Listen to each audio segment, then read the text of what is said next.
ವೈಯಕ್ತಿಕ ಮೇ 5ನೇ ತಾರೀಕು 2025ರಲ್ಲಿ ಸುಪ್ರೀಂ ಕೋರ್ಟ್ನಲ್ಲಿ ಒಂದು ರಿಟ್ ಪಿಟಿಷನ್ ಬರುತ್ತೆ ಮಾನ್ಯ ಅಧ್ಯಕ್ಷರೇ. Vishal Tiwari versus union of India. ಅದರಲ್ಲಿ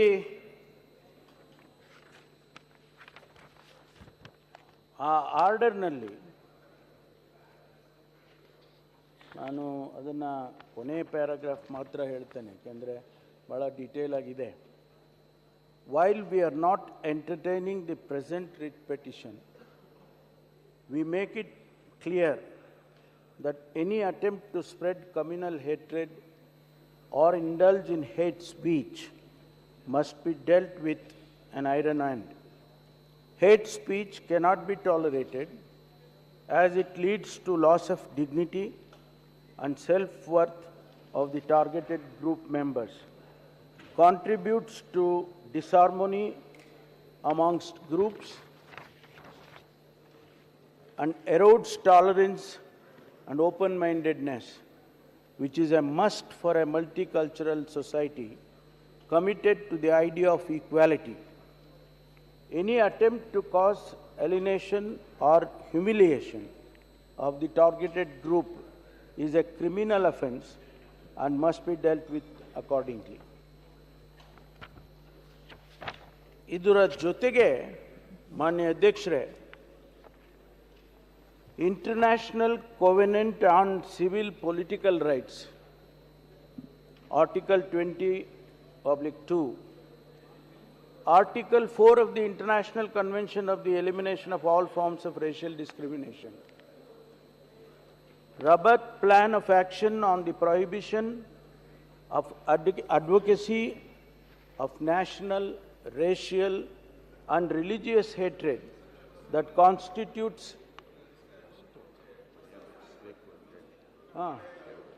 ಹೇಳಿದ್ನಲ್ಲ, ಅದನ್ನೇ ಹೇಳಿದ್ರು. 2025ನೇ ಸಾಲಿನ ಕರ್ನಾಟಕ ದ್ವೇಷ ಭಾಷಣ ಮತ್ತು ದ್ವೇಷ ಅಪರಾಧಗಳ ಪ್ರತಿಬಂಧಕ ವಿಧೇಯಕವನ್ನು ಪರ್ಯಾಲೋಚಿಸಬೇಕೆಂದು ಕೋರುತ್ತೇನೆ ಮಾನ್ಯ ಅಧ್ಯಕ್ಷರು. ಸ್ವಲ್ಪ ಪರ್ಯಾಲೋಚನಾ ಪ್ರಸ್ತಾವನೆ ಸಭೆ ಮತಕ್ಕೆ ಹಾಕುತ್ತೇನೆ. 2020 ಸಾಲಿನ ಕರ್ನಾಟಕ ದ್ವೇಷ ಭಾಷಣ ಮತ್ತು ದ್ವೇಷ ಅಪರಾಧಗಳ ಪ್ರತಿಬಂಧಕ ವಿಧೇಯಕವನ್ನು ಪರ್ಯಾಲೋಚಿಸುವ ಸಭೆ ಎಂದು ವಿಷಯವು ಸಭೆಯ ಮುಂದಿದೆ. ಪ್ರಸ್ತಾವದ ಪರವಾಗಿರೋ ಹೌದೆಂದು ಸೂಚಿಸಬೇಕು, ಪ್ರಸ್ತಾವದ ವಿರೋಧವಾಗಿರೋ ಇಲ್ಲ ಎಂದು ಸೂಚಿಸಬೇಕು. ಪ್ರಸ್ತಾವ ಹೌದನ್ನು ಪರವಾಗಿದೆ ಎಂದು ಭಾವಿಸುತ್ತೇನೆ. ಪ್ರಸ್ತಾವ ಹೌದನ್ನು ಪರವಾಗಿದೆ. ಪ್ರಸ್ತಾವಕ್ಕೆ ಅನುಮೋದನೆ ದೊರಕಿದೆ. ಮಾನ್ಯ ಸಚಿವರು ವಿವರಣೆ ನೀಡುವುದು. ಮಾನ್ಯ ಅಧ್ಯಕ್ಷರೇ, ಈಗ ನಾನು ಮತ್ತೆ ರಿಪೀಟ್ ಮಾಡೋದು ಅನಿಸುತ್ತೆ. Rabat Plan of Action on the Prohibition of Advocacy of National, Racial or Religious Hatred that constitutes incitement to discrimination, hostility and violence. ಇದೆಲ್ಲ ಹೇಳಿದ ಮೇಲೆ ಮಾನ್ಯ ಅಧ್ಯಕ್ಷರೇ, ಇಡೀ ದೇಶದಲ್ಲಿ ಇರ್ಬೋದು ಅಥವಾ ನಮ್ಮ ರಾಜ್ಯದಲ್ಲಿ ಇರ್ಬೋದು, ಇತ್ತೀಚಿನ ದಿನಗಳಲ್ಲಿ ಬಹಳಷ್ಟು ಜನ ಸಮಾಜಕ್ಕೆ ಒಂದು ರೀತಿಯಲ್ಲಿ ನೋವಾಗುವಂಥ ರೀತಿಯಲ್ಲಿ ಕೆಲವು ಇಂಡಿವಿಜುವಲ್ಸ್ ಇರ್ಬೋದು, ಕೆಲವು ಗ್ರೂಪ್ಸಿಗಿರ್ಬೋದು, ಅವರಿಗೆ ನೋವಾಗುವಂಥ ರೀತಿಯಲ್ಲಿ ಮಾತುಗಳು ಇತ್ತೀಚಿನ ದಿನದಲ್ಲಿ ಬರ್ತಾ ಇದೆ. ಅದು ಬಹಳ ಜಾಸ್ತಿನೂ ಕೂಡ ಆಗಿದೆ ಅನ್ನೋದನ್ನು ನಾವು ಗಮನದಲ್ಲಿ ಇಟ್ಕೊಳ್ಬೇಕಾಗ್ತದೆ. ನಾನು ಯಾರ್ಯಾರು ಭಾಷಣ ಮಾಡಿದ್ದಾರೆ ಮತ್ತು ಏನೆಲ್ಲ ಮಾತುಗಳನ್ನು ಆಡಿದ್ದಾರೆ ಅಂಥೇಳಿ ನಾನು ವಿವರಣೆ ಕೊಡೋದಕ್ಕೆ ಹೋಗೋದಿಲ್ಲ, ಯಾಕೆಂದರೆ ಅದು ಅಷ್ಟು ಸಮಂಜಸವಾಗಿ ಇಲ್ಲಿ ಕಾಣಿಸೋದಿಲ್ಲ ಅಂತ ನಾನು ಅಂದ್ಕೊಳ್ತೀನಿ. ಬೇಕಂದರೆ ಹೇಳ್ಬೋದು, ಯಾಕೆಂದರೆ ಅಂಥಂಥ ಶಬ್ದಗಳನ್ನು ಉಪಯೋಗಿಸಿದ್ದಾರೆ, ಅಂಥಂಥ ಮಾತುಗಳನ್ನು ಕೂಡ ಆಡಿದ್ದಾರೆ.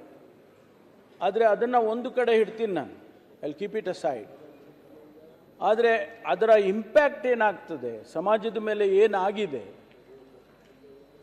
ಎಷ್ಟೋ ಕೊಲೆಗಳಾಗಿದ್ದಾವೆ, ಎಷ್ಟೋ ಗ್ರೂಪ್ಸಲ್ಲಿ ಸಮುದಾಯಗಳಲ್ಲಿ ಹೊಡೆದಾಟಗಳಾಗಿದ್ದಾವೆ, ಮತ್ತು ಒಂದು ರೀತಿಯಲ್ಲಿ ಸಮಾಜದ ಸ್ವಸ್ಥತೆಯನ್ನು ಕಳ್ಕೊಳ್ತಕ್ಕಂಥ ರೀತಿಯಲ್ಲಿ ಸಮಾಜ ಹೋಗ್ತಾ ಇದೆ. ಇದನ್ನು ನಾವು ಟಾಲರೇಟ್ ಮಾಡಬೇಕು. ಈಗ ತಾನೇ ಮಾದೇವಪ್ಪನವರು ಭಾಳ ಒಳ್ಳೆಯ ಒಂದು ಬಿಲ್ಲನ್ನು ತಗೊಂಡು ಬಂದಿದ್ದಾರೆ. ಸಮಾಜದಲ್ಲಿ ಯಾವ ರೀತಿ ಅವಮಾನಗಳು ನಡೆಯುತ್ತೆ, ಬಹಿಷ್ಕಾರ ಅನ್ನೋದು ಒಂದು ಶಬ್ದ ಆದರೆ ಆ ಬಹಿಷ್ಕಾರದ ಹಿನ್ನೆಲೆಯಲ್ಲಿ ಯಾವ ರೀತಿ ಅವಮಾನ ಆಗ್ತದೆ ಅಂತ, ಸಮಥಿಂಗ್ ರಿಲೇಟೆಡ್ ಟು ದಿಸ್. ನಾನು ಕೂಡ ಅನುಭವಿಸಿದ್ದೇನೆ. ನಾನು ಚಿಕ್ಕಂದಿನಲ್ಲಿರುವಾಗ ನಮ್ಮ ಶಾಲೆಗೆ ಹೋಗಬೇಕಾದ್ರೆ, ನಮ್ಮ ಪಕ್ಕದ ಹಳ್ಳಿಗೆ ಹೋಗಬೇಕಾದ್ರೆ ನಮ್ಮನ್ನು ಯಾರೂ ಒಳಗಡೆ ಬಿಡ್ತಾ ಇರಲಿಲ್ಲ. ನಾವು ನೀರು ಕೇಳಿದ್ರೆ ನಮಗೆ ನೀರು ತೊಗೊಂಡು ಬಂದು ಹಿಂಗೆ ಹಾಕೋರು. ಆ ನೀರನ್ನು ಈ ರೀತಿ ಕುಡಿಬೇಕು. ನಾನು ಕೂಡ ಕುಡಿದಿದ್ದೇನೆ, ಸ್ವತಃ ನನ್ನ ಅನುಭವ. ಆದರೆ ಇವತ್ತು 21ನೇ ಶತಮಾನದಲ್ಲಿ ಭಾರತ ಇಷ್ಟು ವೇಗವಾಗಿ ಬೆಳೀತಾ ಇದೆ. We are the biggest democracy in the world and we are one of the largest economy in the world. ಇಷ್ಟೆಲ್ಲ ಇದ್ಕೊಂಡು ನಾವು ಹೊರಗಡೆ ಹೋದಾಗ ಏನು ಹೇಳ್ತೀವಿ? ನಾವು ಪವರ್ಫುಲ್ ನೇಷನ್ ಅನ್ನುವಂಥದ್ದನ್ನು ಹೇಳ್ತೇವೆ ಹೊರತು, ಈಗ ತಾನೇ ನಮ್ಮ ಇವರು ಹೇಳಿದರು, ಅವರು ಹೋಗಿದ್ದಾರೆ ಆ ಕಡೆ, ಅಣ್ಣ ಬಸವಣ್ಣವರು ಹೇಳಿದರು, 2500 ವರ್ಷದ ಹಿಂದೆ ಈ ದೇಶದಲ್ಲಿ ಭಗವಾನ್ ಬುದ್ಧ ಹುಟ್ಟುತ್ತಾನೆ. ಭಗವಾನ್ ಬುದ್ಧನಿಗೆ ಜ್ಞಾನೋದಯ ಆದಮೇಲೆ ಸಮಾನತೆಯನ್ನು ಪ್ರತಿಪಾದನೆ ಮಾಡ್ತಾನೆ. ಮನುಷ್ಯ ಎಲ್ಲ ಒಂದೇ, ಮನುಷ್ಯ ಕುಲ ಎಲ್ಲ ಒಂದೇ ಅಂತೇಳಿ ಸಮಾನತೆಯನ್ನು ಪ್ರತಿಪಾದನೆ ಮಾಡ್ತಾನೆ. ದೇಶದಲ್ಲಿ ಸಮಾನತೆ ಅಸಮಾನತೆ ಎಷ್ಟು ಹೋಗೋದೇ ಇಲ್ಲ, ಸಾವಿರಾರು ವರ್ಷಗಳು ಹೋಗೋದೇ ಇಲ್ಲ. 850 ವರ್ಷದ ಹಿಂದೆ ಅಣ್ಣ ಬಸವಣ್ಣ ಹುಟ್ಟು ಬ್ರಾಹ್ಮಣ. ಯಾವ ಸಮಾಜ ಒಂದು ರೀತಿಯಲ್ಲಿ ಡಿಫರೆಂಟ್ ಲೇಯರ್ಸ್, ವರ್ಣಾಶ್ರಮ ಧರ್ಮದ ತತ್ವದಲ್ಲಿ ಜೀವನ ಮಾಡುವಂಥದ್ದನ್ನು ಅಣ್ಣ ಬಸವಣ್ಣ ಹೊರಗಡೆ ಬರ್ತಾರೆ, ಅದರಿಂದ ಹೊರಗಡೆ ಬಂದು ಸಮಾನತೆಯನ್ನು ಪ್ರತಿಪಾದನೆ ಮಾಡ್ತಾರೆ. ಆದರೂ ಕೂಡ ಈ ದೇಶದಲ್ಲಿ ಅಸಮಾನತೆ ಹೋಗೋದಿಲ್ಲ. ಈ ಹಿನ್ನೆಲೆಯಲ್ಲಿ ನಾವು ಯೋಚನೆ ಮಾಡೋದಾದರೆ, ಇವತ್ತು ಯಾರೋ ಒಂದು ಸಮುದಾಯದ ಬಗ್ಗೆ ಭಾಷಣ ಮಾಡ್ತಾರೆ, ಎಲ್ಲೋ ಒಂದು ರಾಜಕೀಯದ ಸಭೆ ಇರ್ಬೋದು ಅಥವಾ ಸಾಮಾಜಿಕವಾದಂಥ ಸಭೆ ಇರ್ಬೋದು. If that speech creates an hatred of another community, another individual, is that what we want in a modern society? ಅದು ಬೇಕಾ ನಮಗೆ? ಅದನ್ನು ಮುಂದುವರಿಸಬೇಕಾ ನಾವು? ಇಷ್ಟೆಲ್ಲ ಕಾನೂನುಗಳಿದೆ. ಬಾಬಾ ಸಾಹೇಬ್ ಅಂಬೇಡ್ಕರ್ ಅವರ ಬಗ್ಗೆ ಪ್ರತಿಯೊಬ್ಬರು ಕೂಡ ಮಾತನಾಡ್ತಾರೆ, ಹೊಗಳ್ತಾರೆ. ಆದರೆ ಅದನ್ನು ಪ್ರತಿಪಾದನೆ ಮಾಡಬೇಕಲ್ಲ. ಆ ಸಂವಿಧಾನದಲ್ಲಿ ಕೊಟ್ಟಿರ್ತಕ್ಕಂಥ ಆ ಆರ್ಟಿಕಲ್ನಲ್ಲಿ ಕೊಟ್ಟಿರುವಂಥ ಅಂಶವನ್ನು ನಾವು ಪ್ರತಿಪಾದನೆ ಮಾಡಬೇಕಲ್ಲ, ಅನುಷ್ಠಾನ ಮಾಡಬೇಕಲ್ಲ, ನಮ್ಮ ಜೀವನದಲ್ಲಿ ನಾವು ಅಳವಡಿಸ್ಕೋಬೇಕಲ್ಲ. ಅದಕ್ಕಾಗಿ ನಾವು ಇವತ್ತು ಪ್ರೊಜುಡಿಸ್ ಎಷ್ಟರ ಮಟ್ಟಿಗೆ ಆಗ್ತದೆ, ಯಾವುದರಲ್ಲಿ ಪ್ರೊಜುಡಿಸ್ ಆಗ್ತದೆ? ರಿಲಿಜಿಯನ್ನಲ್ಲಾಗುತ್ತೆ, ರೇಸ್ನಲ್ಲಾಗುತ್ತೆ, ಕ್ಯಾಸ್ಟ್ ಅಂಡ್ ಕಮ್ಯುನಿಟಿಯಲ್ಲಾಗುತ್ತೆ, ಸೆಕ್ಸಿಂದ ಆಗುತ್ತೆ, ಜೆಂಡರಿಂದ ಆಗುತ್ತೆ, ಸೆಕ್ಷುವಲ್ ಓರಿಯೆಂಟೇಷನ್ ಇಂದ ಆಗುತ್ತೆ, ಪ್ಲೇಸ್ ಆಫ್ ಬರ್ತ್ ಇಂದ ಆಗುತ್ತೆ, ರೆಸಿಡೆನ್ಸ್, ಲ್ಯಾಂಗ್ವೇಜ್, ಡಿಸಬಿಲಿಟಿ, ಟ್ರೈಬ್, ಈ ಎಲ್ಲ ಏನು ಸಮಾಜದಲ್ಲಿರ್ತಕ್ಕಂಥ ಈ ರವಿ ಯೋಗೇಶ್ವರ್ ವರ್ಗಗಳಿದ್ದಾವೆ, ಈ ಎಲ್ಲವೂ ಕೂಡ ಪ್ರೊಜುಡಿಸನ್ನು ಕ್ರಿಯೇಟ್ ಮಾಡ್ತಕ್ಕಂಥ ವಿಷಯಗಳು ಅನ್ನೋದನ್ನು ಇವತ್ತು ನಾನು ಸದನದ ಗಮನಕ್ಕೆ ತರ್ತೀನಿ. ಅದಕ್ಕಾಗಿ ಇವೆಲ್ಲವನ್ನು ನಾವು ಈ ಬಿಲ್ನಲ್ಲಿ ಇನ್ಕ್ಲೂಡ್ ಮಾಡಿದ್ದೇವೆ. ಈ ಪ್ರೊಜುಡಿಸ್ ಇಂಟ್ರೆಸ್ಟ್ ಏನಿದೆ ಅದನ್ನೆಲ್ಲವನ್ನು ಕೂಡ ಇವತ್ತು ನಾವು ಈ ಬಿಲ್ನಲ್ಲಿ ತಂದಿದ್ದೇವೆ. ಅಂದರೆ ಹೇಟ್ ಕ್ರೈಮ್ ಅಂದ್ರೇನು? Why is this bill hate crime ಅಂದ್ರೆ ಏನು ಅಂತೇಳಿ ಡಿಫೈನ್ ಮಾಡಬೇಕಲ್ಲ. It means communication of hate speech by making, publishing or circulating or any act of promoting, propagating, inciting or abetting or attempting such hate speech to cause disharmony or feelings of enmity or hatred or ill will against any person, dead or alive, or a group of person or organization. ಇದು hate speech ಅಂದರೆ. ಯಾರೋ ಒಂದು ಸಮುದಾಯದ ಮೇಲೆ ಏನೋ ಮಾತಾಡ್ಬಿಡೋದು. ನನಗೆ ಇಲ್ಲಿ ಕೆಲವು ದ್ವೇಷ ಭಾಷಣಗಳದ್ದು ಪೇಪರ್ ಕಟಿಂಗ್ಸ್ ಇದೆ ನನ್ನ ಹತ್ರ. ಅದರಲ್ಲಿ ಏನೆಲ್ಲ ಮಾತಾಡಿದ್ದಾರೆ. ನಾಳೆ ಬೆಳಗ್ಗೆ ಹೋಗಿ ಒಬ್ಬನ ಕೊಂದುಬಿಡಬೇಕು.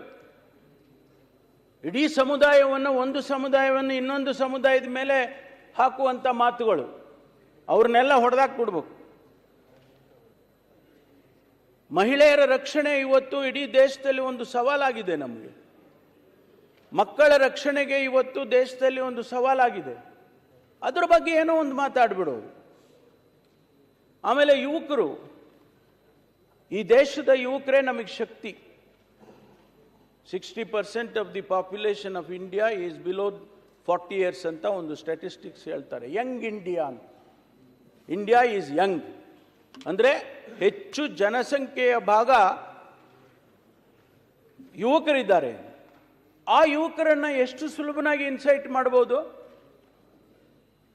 ಒಂದು ಸಮಾಜದ ಮೇಲೆ ಎತ್ಕಟ್ಟೋದಕ್ಕೆ ಒಂದು ಭಾಷಣ ಮಾಡಿದ್ರಾಗಲ್ಲ. ಮಾನ್ಯ ಸಭಾಧ್ಯಕ್ಷರೇ, ನಾನು ಗೃಹ ಸಚಿವನಾಗಿ ಯಾರೋ ಒಬ್ಬ ವ್ಯಕ್ತಿ ಒಂದು ಜಿಲ್ಲೆಗೆ ಹೋಗ್ತಾನೆ ಭಾಷಣ ಮಾಡೋದಕ್ಕೆ, ಯಾವುದೋ ಒಂದು ಕಾರ್ಯಕ್ರಮಕ್ಕೆ ಕರೀತಾರೆ, ಆ ಭಾಷಣ ಮಾಡೋದಕ್ಕೆ ಹೋಗ್ತಾನೆ. ನಮಗೆ ವರದಿ ಬರುತ್ತೆ, ಅವನು ಅಲ್ಲಿ ಹೋದರೆ ಆ ಭಾಷಣ ಮಾಡಿದರೆ ಅಲ್ಲಿ ತೊಂದರೆ ಆಗ್ತದೆ, ಲಾ ಆ್ಯಂಡ್ ಆರ್ಡರ್ ಕ್ರಿಯೇಟ್ ಆಗುತ್ತೆ.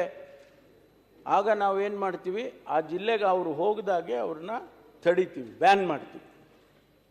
ಎಷ್ಟು ದಿವಸ ಬ್ಯಾನ್ ಮಾಡೋಕ್ಕಾಗುತ್ತೆ? ಎಷ್ಟು ಸಾರಿ ಬ್ಯಾನ್ ಮಾಡೋಕ್ಕಾಗುತ್ತೆ? ಅನ್ಲೆಸ್ ನಾವು ಅರ್ಥ ಮಾಡ್ಕೊಳ್ಳೋದಿದ್ರೆ, ನಾವು ಸಮಾಜದಲ್ಲಿ ತಿದ್ಕೊಳ್ಳೋದಿದ್ರೆ, ನಾವೆಲ್ಲರೂ ಒಂದು ಮಲ್ಟಿಕಲ್ಚರಲ್ ಸೊಸೈಟಿ ಇದು ಅಂತೇಳಿ ನಾವು ಅರ್ಥ ಮಾಡ್ಕೊಳ್ಳೋದೇ ಇದ್ದರೆ ಎಷ್ಟು ದಿವಸ ನಾವು ಬ್ಯಾನ್ ಮಾಡಿ ಇಟ್ಕೊಳ್ಳೋಕ್ಕಾಗ್ತದೆ? ಅದಕ್ಕಾಗಿ ಕಾನೂನಿನ ಅವಶ್ಯಕತೆ, ಕಾನೂನಾದರೂ ಇದ್ದರೆ, ಹೌದಪ್ಪ ಕಾನೂನಲ್ಲಿ ಹೀಗಿದೆ ಅಂತೇಳಿ ಇದ್ದರೆ ಆ ಕಾನೂನು ಬಹುಶಃ ತಡಿಬೋದೇನೋ ಅನ್ನುವಂಥ ಕಲ್ಪನೆಯಿಂದ ಈ ಬಿಲ್ಲನ್ನು ನಾವು ತಂದಿದ್ದೇವೆ. ಇದರಲ್ಲಿ ಮಾನ್ಯ ಅಧ್ಯಕ್ಷರೇ, ಪನಿಷ್ಮೆಂಟ್ ಕ್ಲಾಸ್ ಇದು ಒಂದು ಸ್ವಲ್ಪ ಒಂದು ಕರೆಕ್ಷನ್ ಆಗುತ್ತೆ, ಅದು ಅಮೆಂಡ್ಮೆಂಟ್ ಹೇಳ್ತೇನೆ. Commits hate crime shall be punished with imprisonment for A term which shall not be less than 1 year, which may be extended to 7 years with a fine of 50,000. ಆಮೇಲೆ ಇನ್ನೊಂದು 2 ಸಾರಿ ಅಥವಾ 3 ಸಾರಿ ಸಬ್ಸಿಕ್ವೆಂಟ್ ಆಗಿ ಮಾಡಿದರೆ, ಆ repetitive offences ಇದ್ದರೆ ಆ ಪನಿಷ್ಮೆಂಟನ್ನು ನಾವು 2 ವರ್ಷ ಮತ್ತು 1 ಲಕ್ಷ ರೂಪಾಯಿ ಫೈನ್, ಏನು 50,000 ಇರೋದು. ಇಲ್ಲಿ ಒಂದು ಕರೆಕ್ಷನ್ ಏನಂದರೆ which may extend to 10 years ಅಂತ ಇದೆ, ಅದನ್ನು ತೆಗೆದುಬಿಡ್ತೇನೆ ನಾನು. 7 ವರ್ಷ ಸಾಕು ಅಂತ ಹೇಳಿದ್ದಾರೆ. ಅದು ಯಾಕೆಂದರೆ ಆ ಕಾನೂನಿನ ಚೌಕಟ್ಟಿನಲ್ಲಿ ಅದನ್ನು ನಾವು ನೋಡಬೇಕಾಗ್ತದೆ. ಅದಕ್ಕೆ ಆ ಎಕ್ಸ್ಟೆಂಡೆಡ್ ಟು 10 years ಅದನ್ನು ಚೇಂಜ್ ಮಾಡಬೇಕಾಗ್ತದೆ ಮಾನ್ಯ ಅಧ್ಯಕ್ಷರೇ. ಅದನ್ನು ಅಮೆಂಡ್ಮೆಂಟನ್ನು ನಾನು ತಮ್ಮ ಸದನ ಅಪ್ರೂವಲ್ ಆದಮೇಲೆ ನಾನು ಅದನ್ನು ಸೇರಿಸ್ಕೊಳ್ಳೋದಕ್ಕೆ ಮನವಿಯನ್ನು ಮಾಡ್ತೇನೆ. ಇಲ್ಲ ಸಬ್ಸಿಕ್ವೆಂಟ್ ಆದರೆ 2 years, ಈಗ ಎಕ್ಸ್ಟೆಂಡೆಡ್ ಟು 7 years.